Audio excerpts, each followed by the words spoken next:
Vamos a hablar del tratamiento actual de la obesidad.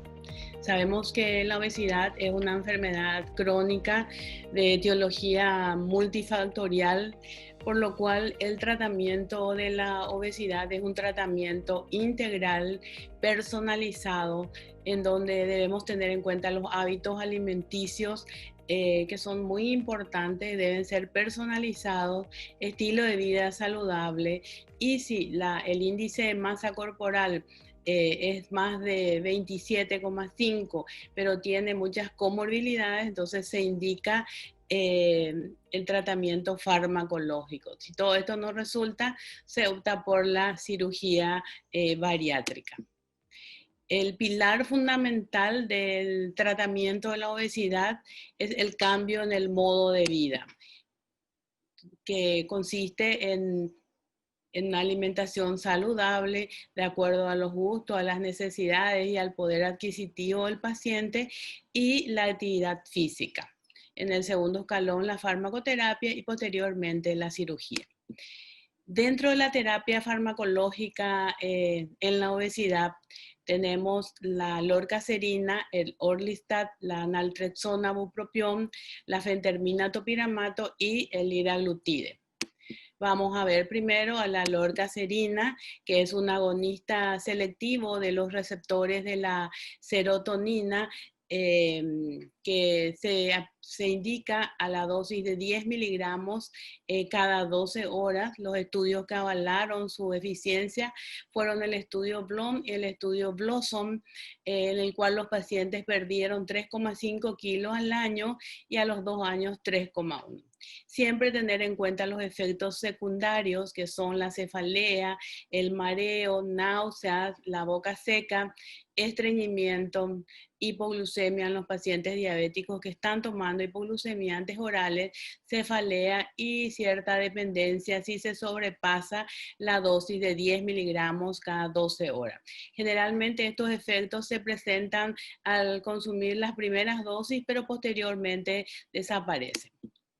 Se ha publicado en el New England el efecto que tiene la lorcacerina en la prevención y en la remisión de la diabetes tipo 2 en pacientes con sobrepeso y obesos. Y también se ha demostrado la seguridad cardiovascular de esta droga. Tal es así que a las 42 semanas, a los 42 meses, la pérdida de peso seguía siendo de 4,2 kilos. Entonces, en estos pacientes se logró modesto pero persistente descenso de peso en todos los subgrupos. Disminuyó la incidencia de la diabetes en pacientes con prediabetes o no diabetes y mostró una tendencia a lograr normoglucemia en pacientes con prediabetes o diabetes. Disminuyó el riesgo de complicaciones microvasculares, por lo cual esta droga es una opción importante para el tratamiento de la obesidad. Y también, en segundo lugar, vamos a hablar del Orlistat, que es una droga que apareció mucho antes, que tiene una acción local porque inhibe la lipasa, inhibe el 30% de la absorción de la grasa intestinal.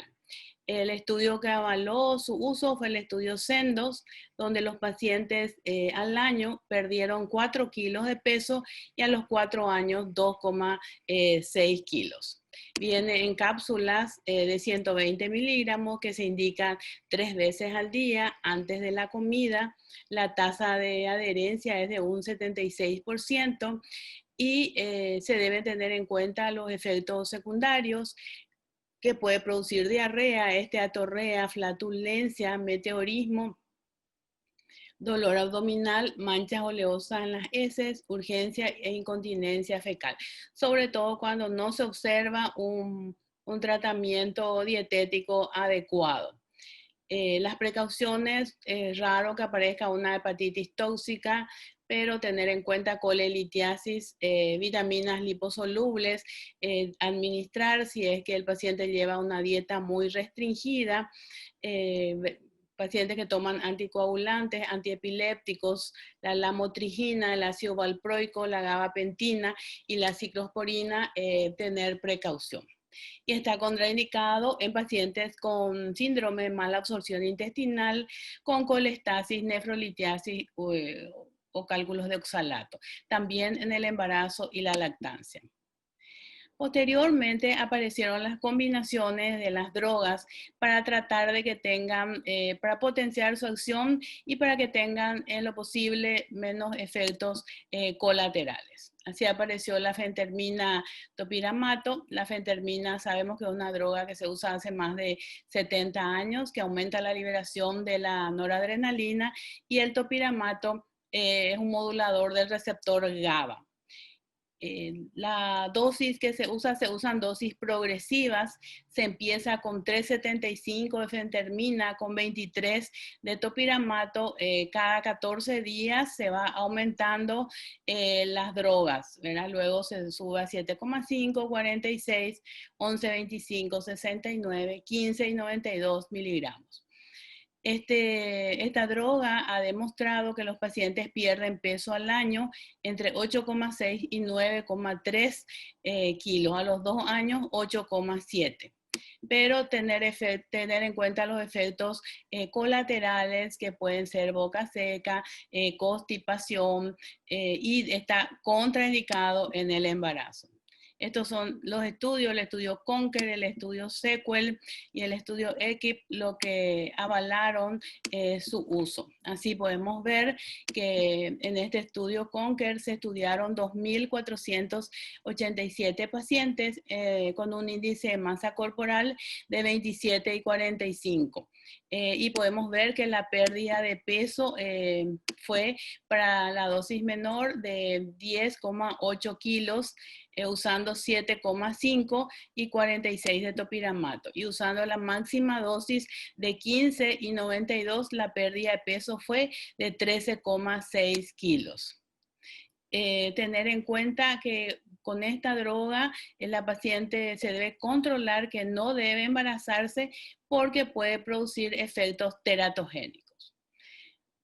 Ahora vamos a hablar de la liraglutida, que es un análogo de la incretina GLP-1, que es liberada en las células L intestinales posterior a la ingesta de las comidas, y su acción incretínica es la más conocida, de uso habitual para el tratamiento de la diabetes.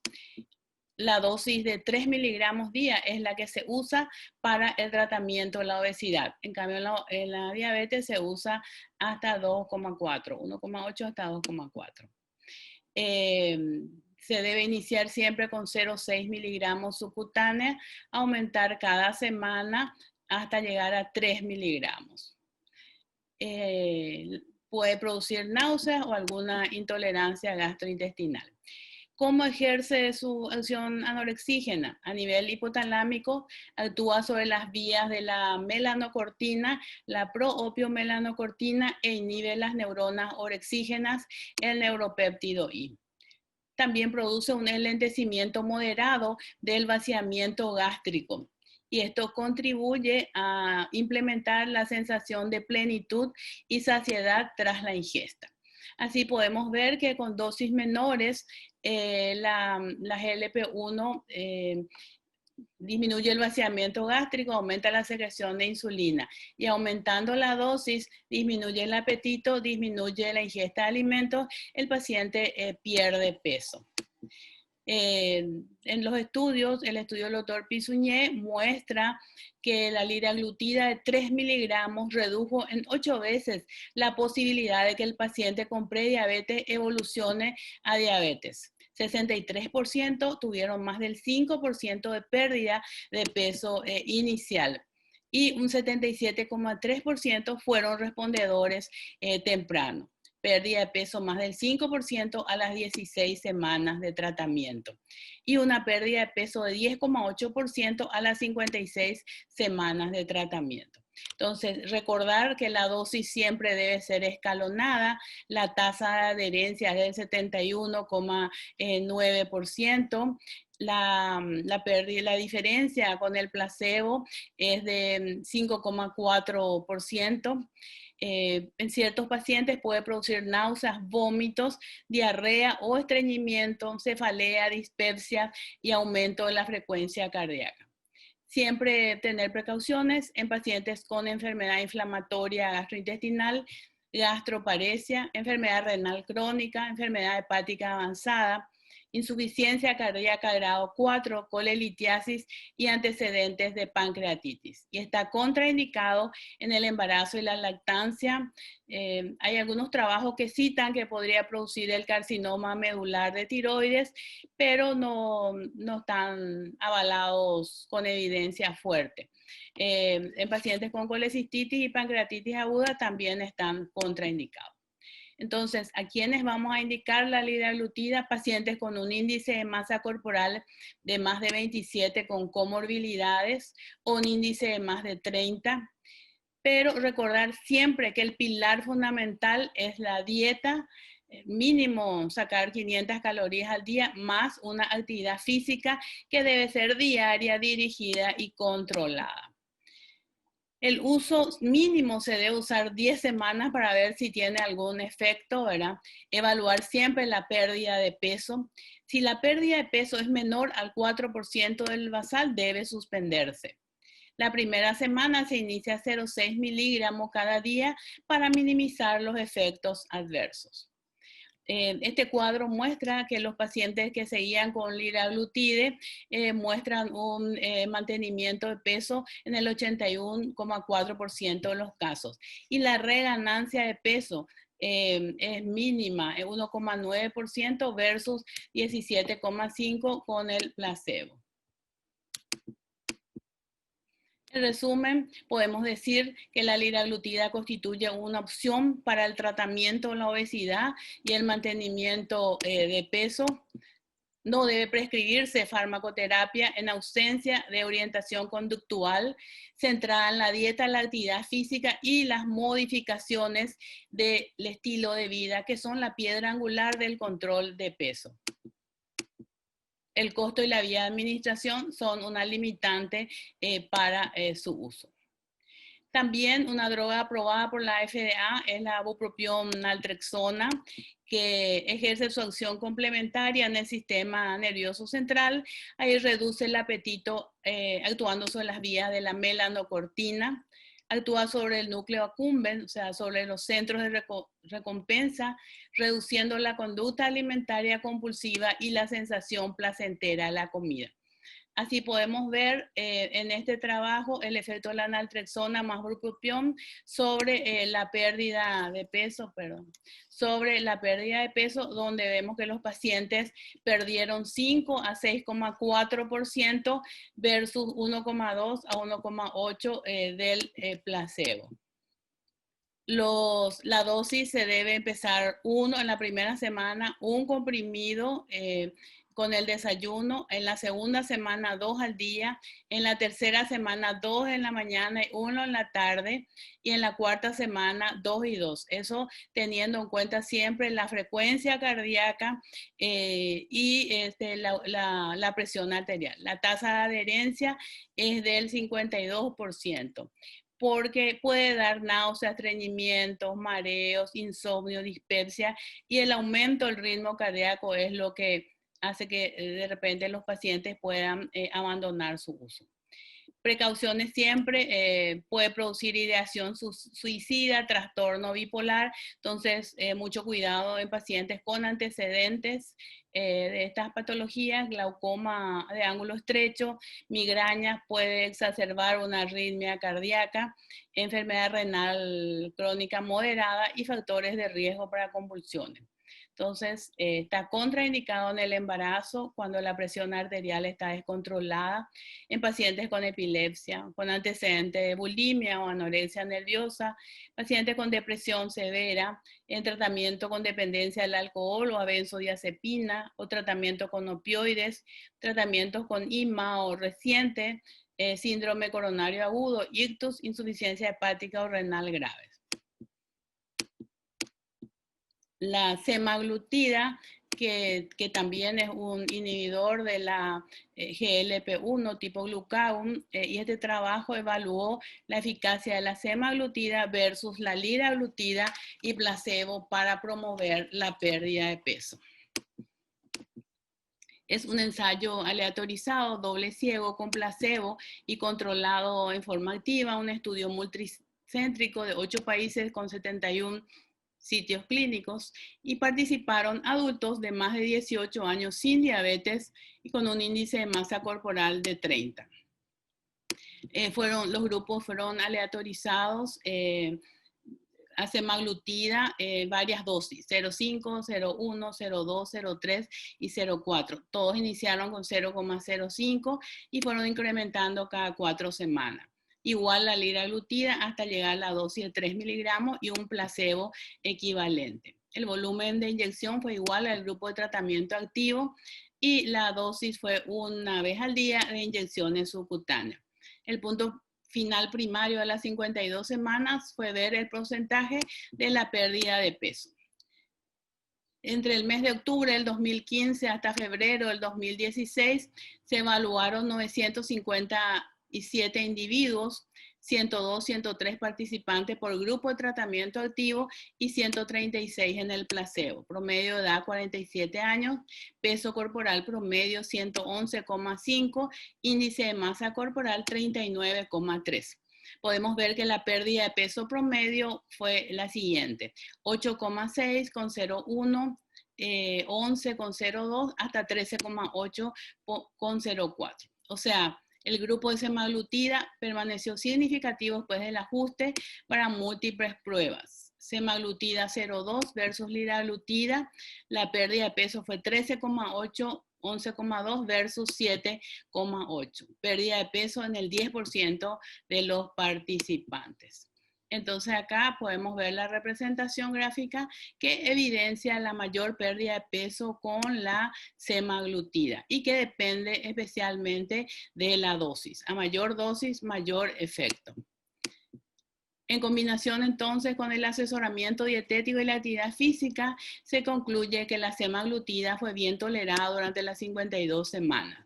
Mostró una pérdida de peso clínicamente relevante en comparación con el placebo en todas las dosis. Este es un resumen de los ensayos clínicos de fármacos para el tratamiento de la obesidad. Podemos ver que el Orlistat con el estudio europeo multicéntrico, el Orlistat en enfermedad primaria y el estudio Sendos, la media de pérdida de peso comparado con el placebo fue de 10 kilos, 7,9, 9,6 kilos para el Orlistat. Bupropión, naltrexona, el estudio CORE-1, CORE-2 y CORE-BMOD, la pérdida de peso fue 6,1, 6,4, 9,3 kilos. Y el placebo 1,3, 1,2, 5,1. La liraglutida con el estudio SCALE para obesidad y prediabetes y el SCALE para el mantenimiento, los pacientes perdieron 8 kilos y 6,2 kilos versus 2,6 y 0,2 en el mantenimiento. Y esto es lo que se perfila para el futuro. Muchas de ellas ya se usan y otras están en fase de estudio para poder sumar a esta epidemia que cada vez aumenta en número. Y cuando fracasa el tratamiento farmacológico, cuando el paciente tiene varias comorbilidades que apeligran su vida, entonces se indica la cirugía bariátrica. La cirugía bariátrica se indica en pacientes que tienen un índice de masa corporal de más de 40 o bien más de 35 con una o más comorbilidades graves, un índice de más de 30 con el objetivo de mejorar el peso, mejorar el control glucémico en la diabetes y los marcadores de riesgo cardiovascular.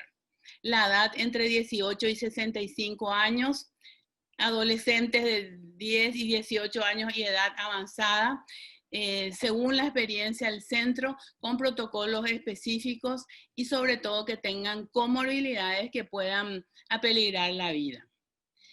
¿A quiénes se le indica? A los que respondieron en forma inadecuada al tratamiento médico cuando la capacidad de adherencia a los cambios de estilo de vida no pudieron lograrse, ¿verdad? Pero que el paciente se comprometa a un tratamiento en equipo para poder realizar la cirugía.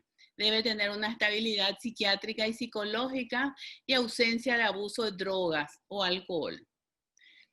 Se ha demostrado que la cirugía bariátrica es más efectiva que el tratamiento médico en la obesidad, en la reducción de peso, en el control glucémico, en la apnea obstructiva del sueño, mejora los valores del perfil lipídico y la hipertensión arterial.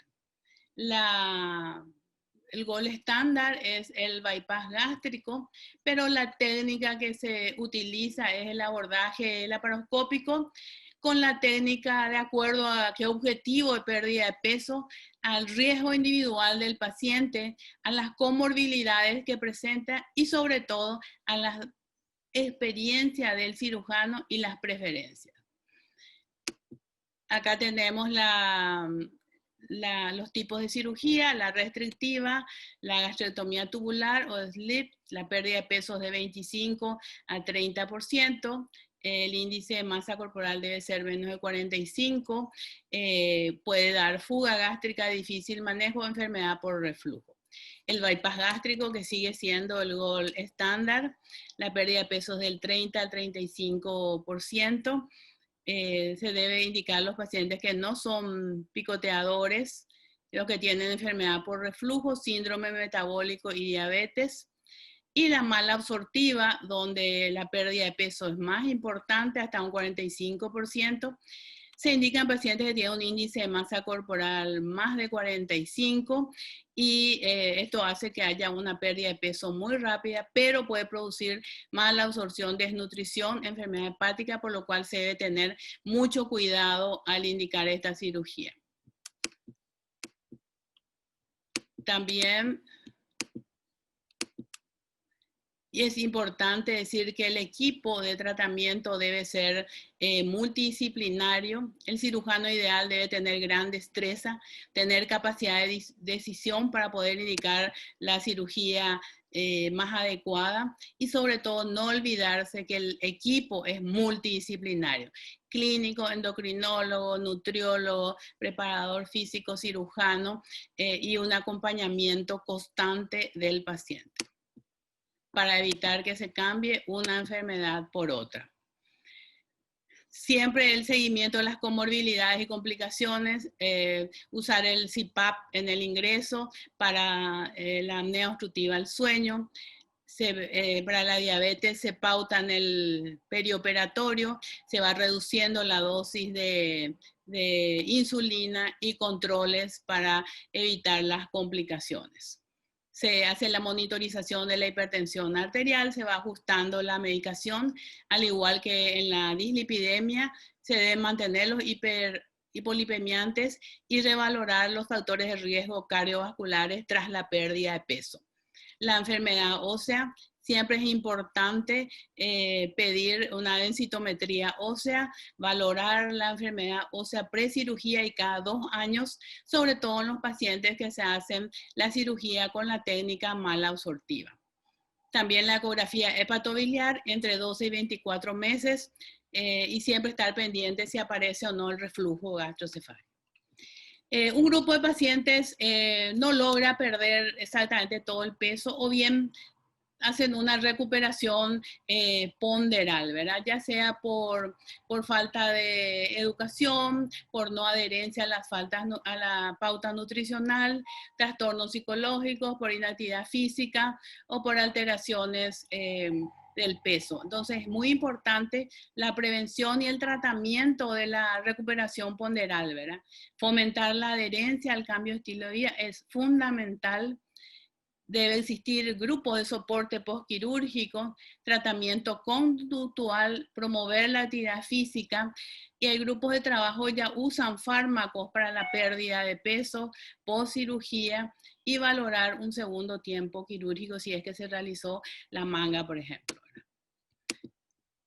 Entonces, el impacto de la cirugía bariátrica produce una disminución de peso y del exceso de masa grasa, resuelve las comorbilidades, aumenta la expectativa y sobre todo mejora la calidad de vida y disminuye la mortalidad. Podemos decir como comentarios finales que la necesidad del abordaje multidisciplinario del paciente con obesidad ha sido demostrada suficientemente.